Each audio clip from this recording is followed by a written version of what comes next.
that are not yet visible or tangible. Your mind is a powerful tool, and when you use it to envision a better future, it's not merely for entertainment. These activities are designed to stretch our thinking and open our minds to new possibilities. They show us that there is more to life than what we currently see and help us dream beyond our present circumstances. Consider these experiences as valuable resources that help you expand your vision and recognize opportunities that you might not have noticed before. Imagine your dream as if it's already unfolding before you. Visualize every detail as clearly as you can. When you do this, you're not just daydreaming. You're actively setting the stage for your success. Your ability to see your goals vividly in your mind makes them more real and achievable. The clearer your vision, the stronger your commitment will be to turning those dreams into a reality. Remember, the only limit to your impact is your imagination and commitment. By allowing yourself to dream big and picture all the possibilities, you're not only dreaming. Every significant achievement starts with small steps. It's these small daily actions that build up over time and lead to substantial results. Imagination and belief are vital steps in the process of achieving your goals, but they alone cannot bring your dreams to life. Taking action is what bridges the gap between your vision and its realization. When you act on your ideas, you begin to turn abstract concepts into tangible outcomes. Without action, even the most compelling dreams and strong beliefs remain just that, dreams and beliefs. Action creates momentum. The initial steps you take may seem small, but they build on each other to create significant progress. Just as a small snowball gathers more snow as it rolls downhill, your actions accumulate and lead to greater achievements. Each step forward boosts your confidence and propels you closer to your ultimate goal. Taking action provides valuable feedback. When you start working towards a goal, you encounter real-world challenges and opportunities for growth. This experience helps you learn what works and what doesn't. You can adjust your strategies, refine your approach, and adapt to it. Opportunity is missed by most people because it is dressed in overalls and looks like work. And procrastination and fear are common obstacles that can paralyze progress. Taking action is a powerful antidote to these barriers. When you start working, how to affect other people with words, I've got a little 4-point program here for you to consider.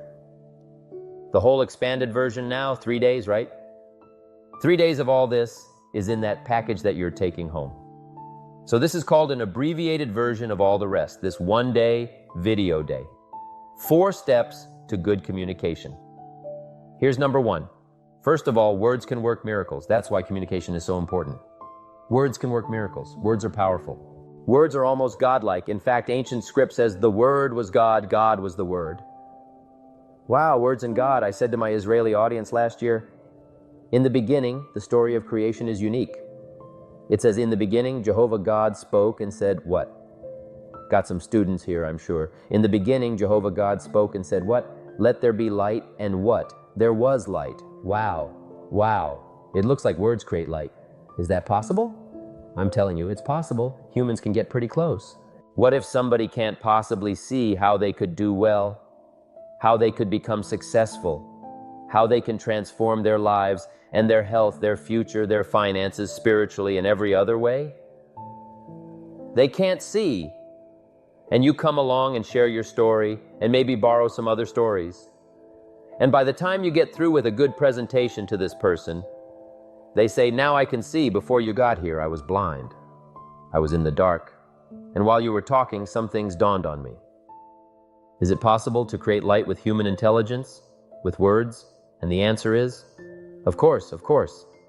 Here's part of the spectacular opportunity as a human being, one person talking to another. It's got so much power, so much potential. A mother talking to a daughter, a father talking to a son, salesperson talking to a client. Nothing more magical and powerful, awe-inspiring than words have the ability to dramatically affect people's lives and futures. So become a good communicator. Let me give you some good keys to good communication. Here's number 1, have something good to say. Communication starts with preparation. Getting ready to speak this year, getting ready to speak next year, attend the classes, read the books. Have something good to say. Here's 4 good words to help you to have something good to say. One is interest. Develop a new interest in people and life and what's going on, economics, politics, religion, social structure, possibilities, opportunities. Develop a new interest. Here's the next word. Fascination goes that step beyond interest. That's why kids learn so much at first 6 years. Fascination. Adults are walking on ants. Kids are saying, don't walk on these ants. I'm studying these ants. I'm looking at these ants. Kids are so fascinated. How come an ant can carry something bigger than he is? Wow, that's how come they learn so much. They're fascinated. And here's another little clue I've learned. Turn frustration into fascination if you can. You'll learn more. I've worked on this. I'm pretty good at it. Out in Los Angeles, I'm on the freeway. My airplane leaves in 45 minutes. The traffic is moving not 1 inch. I am now fascinated. I'm telling you now. Now, it doesn't work every time. That's true. But every time it does work, I'm telling you, you'll come away with more. Learn to be fascinated instead of frustrated if you possibly can. Turn that little scenario on for yourself. Next is sensitivity. You've got to understand, we use the phrase, where people are coming from, where they've been, what's going on. Sensitivity training is so important. People not like you, people who've got challenges and problems and difficulties. You've got to do your best to be sensitive to other people, where they find themselves, the pit they might be in currently, what's going on. Be sensitive to that. Here's 2 of the greatest things said about Jesus.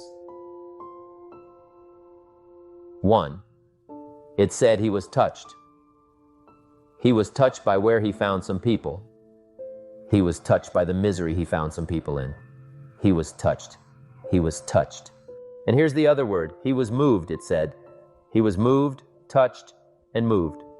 If you really want to communicate well, you've got to be touched and moved, not just by your own drama of life, but by the drama you know is going on in other people's lives. Sensitivity. How does an adult 40 talk to a child who's 12? You've got to be sensitive. Not just to your current situation. One of the best ways to identify with a child who's 12 and you're 40 is to remember when you were 12. Go back, remember this scenario, and let it hit you again. Let it touch you again. I don't have any problems with 12-year-olds. I remember almost every day of being 12. 12's a unique year. 1, you're not 13. I mean, you know. If I heard once, I heard it 100 times. Of course, you can't go. You're not a teenager. Wow. I can't wait for this year to be finished. Remember, that's part of sensitivity. Remember, Apostle, one who became an apostle, leader of the Christians, was once Saul from Tarsus, hater and killer of the Christians. After he was converted, became a leader, became Paul, apostle, revered. Why was he so effective in his language, in his ability to touch people with his words and with his presence?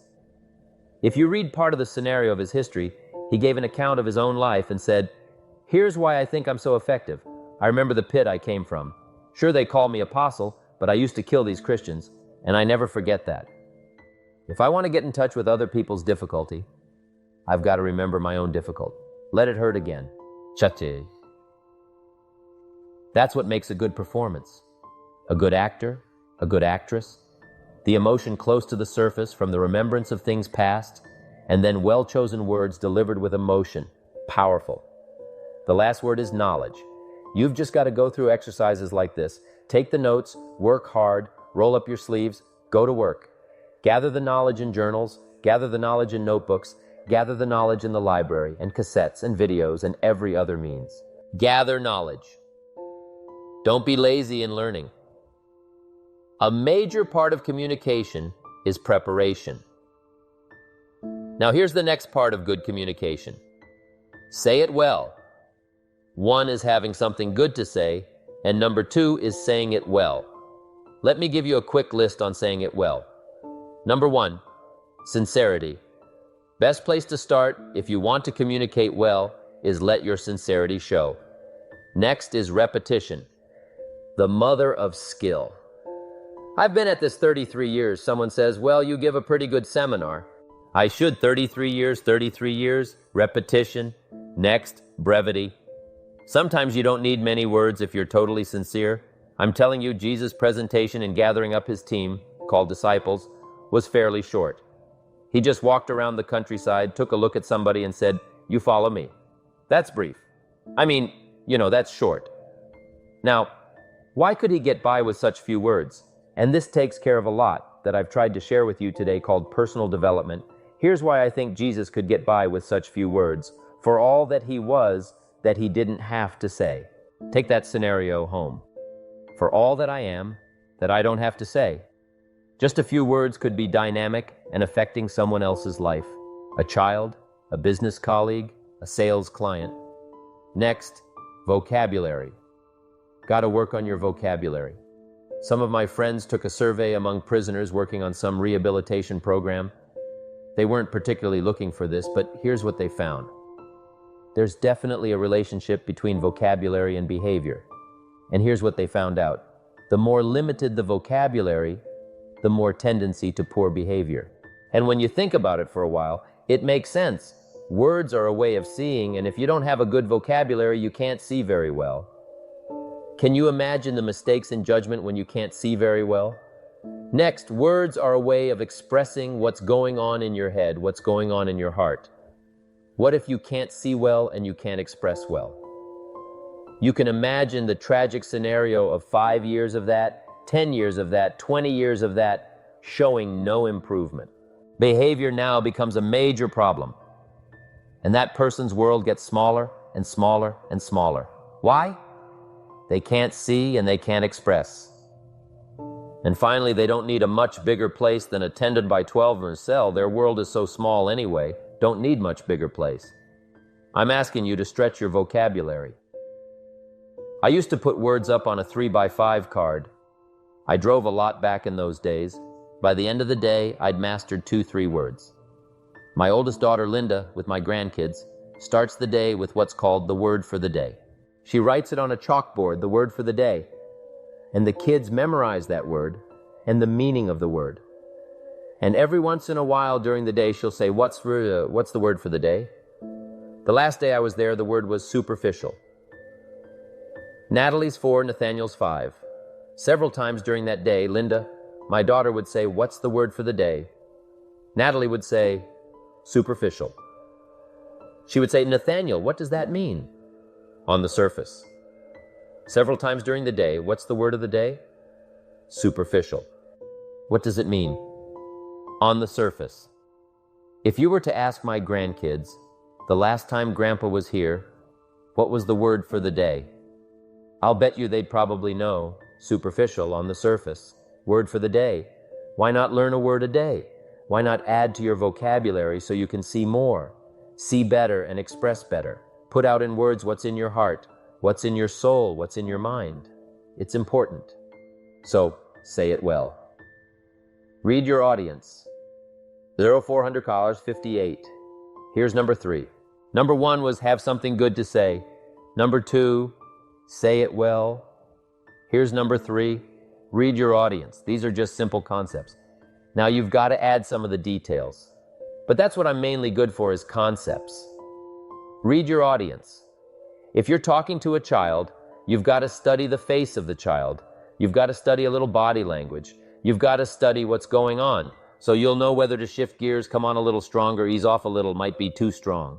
Search for another illustration. Soft, strong. A lot of that is dictated by reading your audience. When I first started lecturing, I had some challenges here. I was so absorbed in my notes lecturing like this, I'm telling you, in those early days, the audience could have left, and I'd have kept right on going. I didn't know what was going on down here. I didn't know what was going on over here. I didn't have any idea what was happening over here, whether I should come on a little stronger, ease back. I didn't know. I couldn't read my audience. So read your audience, a prospect. Read. Now let me give you some ways to read. Number 1, by what you see. Body language tells us some things. How to shift gears, whether to go on, whether to stop. If you're talking to somebody and they're leaning toward the door, that means you got to hurry, right? They're not going to be here long. Body language, guy's got his arms folded, chin tucked down. You've got your work cut out for you. You're going to have to reach deep in your bag, find some extraordinary stories. This one's not going to be easy. What tells you that? Reading what you see. Here's the next one. Read what you hear. You've got to read a child's impatience. Kids don't mind telling you whether they're bored or impatient. Kids' attention span is short, doesn't last long. You've got to get it said. You start talking to a child 30 seconds, they say, "How long is this going to take?" Whoa. Read. Listen. Listen for the response. Now you'll know whether to shift gears, change your language, find a new illustration, soften, stronger. Read your audience. Read what you see, read what you hear, and here's one of the most important: read what you feel. Now, women are probably better at this than men.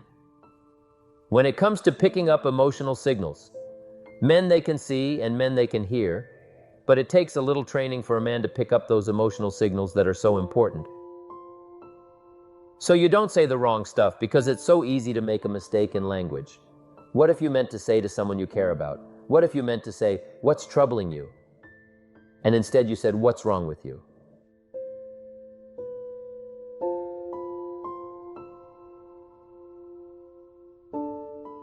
Communication. So read the emotional signals. If we could learn from the women on this, women have this uncanny antenna picking up this stuff.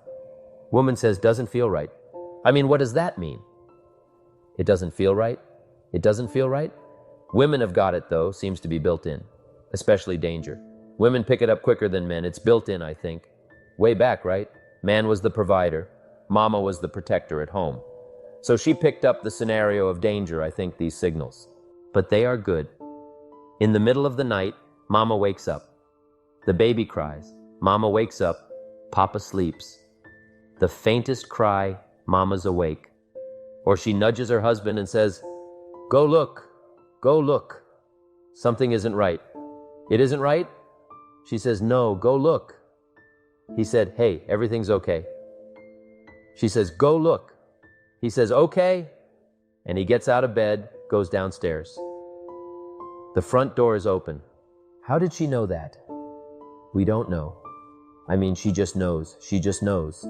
And I'm telling you, it's so valuable in communication to be able to pick up the emotional signals as well as what you see and as well as what you hear. So important. But women are good. Ancient scenario says this: there are shepherds and there are sheep and there are wolves. What a good life scenario, but it doesn't stop there. The ancient scenario says also, some wolves are so clever they've learned to dress up like sheep. Now you've got to have a woman, Man says, looks like a sheep, talks like a sheep. Woman says, ain't no sheep, take my word for it. They know. Read. Pick up the signals. Don't ignore the signals. Develop this personal development scenario. Communication, financial independence, and all the rest. Intensity, or 0647. Now here's the last part. Intensity. Words mixed with emotion. Words mixed with hate. Words mixed with love. Words mixed with faith. Words mixed with courage. That's what's powerful. Words have a certain effect, but words loaded with emotion have an incredible effect. If I had a little straight pin, right? Guy buys a shirt, it's got all these little pins in it. Take out all these pins. If I took one of those little straight pins and threw it at you, and let's say it reached you and hit you in the face or hit you in the hand, you'd feel it. This little straight pin, you'd feel it. That means I got you with my words. But what if I took that little straight pin and wired it to the end of an iron bar? See, I could drive that pin through your heart. The pin is the words, the iron bar is the emotions. The emotions, here's the best I could share with you. Put more of you into what you say. Don't be casual in language. Don't be casual in words. Casualness leads to casualties on the freeway and in communication. Don't be lazy in learning good communication and put more of you. Now here's the last thought: the emotions must be measured. It can't be too much for the occasion if it's not called for. In leadership, we teach, don't shoot a cannon at a rabbit. It's effective, but you've got no more rabbit. So here's some of the most powerful scenario in communication. Here it is. Well-chosen words mixed with measured emotion. The basis of affecting people with good communication. Well-chosen words mixed with measured emotion. And one last point on communication. The more you care, the stronger you can be. The more you care as a mother, the stronger you can be with your children. The more you care as a father, the stronger you can be. The more you care as a leader, the stronger you can be in helping to solve problems, getting on somebody's case, the more you care. But you gotta care. I don't mind the minister consigning my soul to hellfire for my sinful ways. I don't mind that, if he believes it. I don't mind him consigning my soul to hellfire for my sinful ways, as long as he does it with tears and not with joy. If you're going to preach a message on hellfire and consign people to hellfire, you've got to cry and sob your way through a sermon on hellfire. We would all dismiss, as a performance, a dry-eyed sermon on hellfire. You can't legitimately preach hellfire unless your heart breaks. Otherwise, it's the performance. Otherwise, we could all dismiss it. Why? The heart's not there. There are some conversations that don't make sense unless they're accompanied by tears. It doesn't mean anything unless it's accompanied by a broken heart. Learn measured emotions. Remember, draw from well-chosen words, expanded vocabulary. Be interested and fascinated. Pull all this together. I'm telling you, your ability to touch other people will grow day by day, week by week, month by month, year by year.